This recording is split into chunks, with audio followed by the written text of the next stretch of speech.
జరగడం వల్ల మిమ్మల్ని ఎవరిని చూడలేకుండా పోయాను 20 రోజులుగా. కానీ ప్రతి ఒక్క సమస్యను కూడా వాట్సాప్లో తెప్పించుకొని దగ్గరుండి అవన్నీ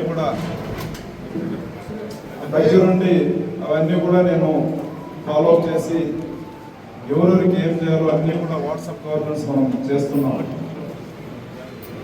మీ అందరికీ తెలుసు, జీడి నెల్లూరు ఒక రూరల్ ఏరియా.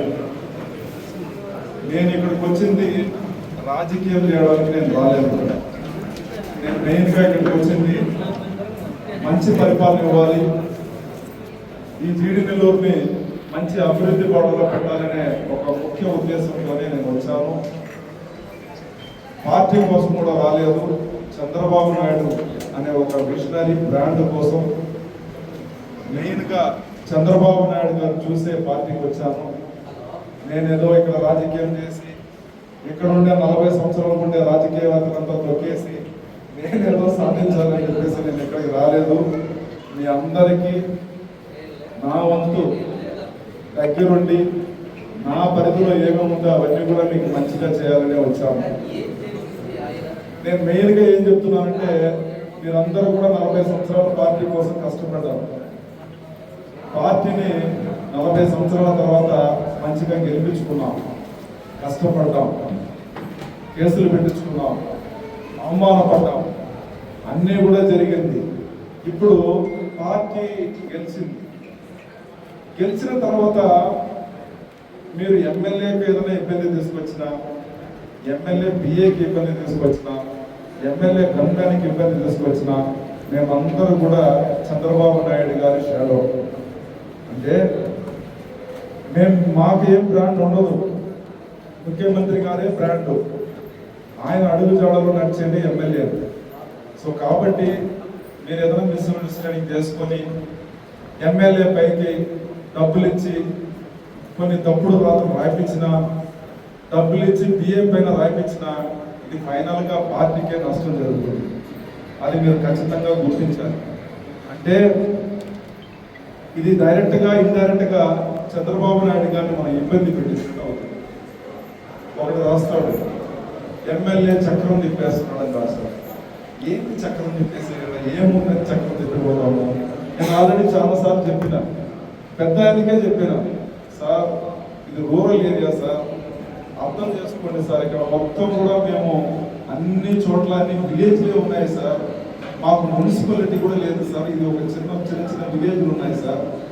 మేమందరూ కూడా టిపికల్గా చెప్పాలంటే అలిపిరిలో 3 రోడ్లో కూర్చొని ఉన్నాం. మా దగ్గర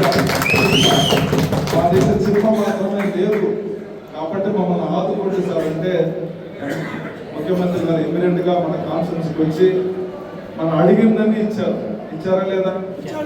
ఇమ్మీడియట్గా ఏం చెప్పాడు, సార్ మాకు 2000 ఎకరాల ఇండస్ట్రియల్ పార్క్ పెట్టించారు సార్, ఇది రూరల్ ఏరియా సార్, మా దగ్గర ఏమి లేవు సార్, చదువుకున్న పిల్లలంతా ఇక్కడే ఉన్నారు, ఇక్కడ నుంచి ఏ జాబ్ ఆపర్చునిటీ లేదు, వీళ్ళు ఒకటి బెంగళూరు వెళ్ళాలి, లేదంటే చెన్నై వెళ్ళాలి, హైదరాబాద్ వెళ్ళాలి, మా దగ్గర ఏం లేదంటే ఇమ్మీడియట్గా 2000 ఎకరాల శాంక్షన్ చేసి ఇమ్మీడియట్గా ఇన్స్పెక్షన్ కూడా పంపించేశారు.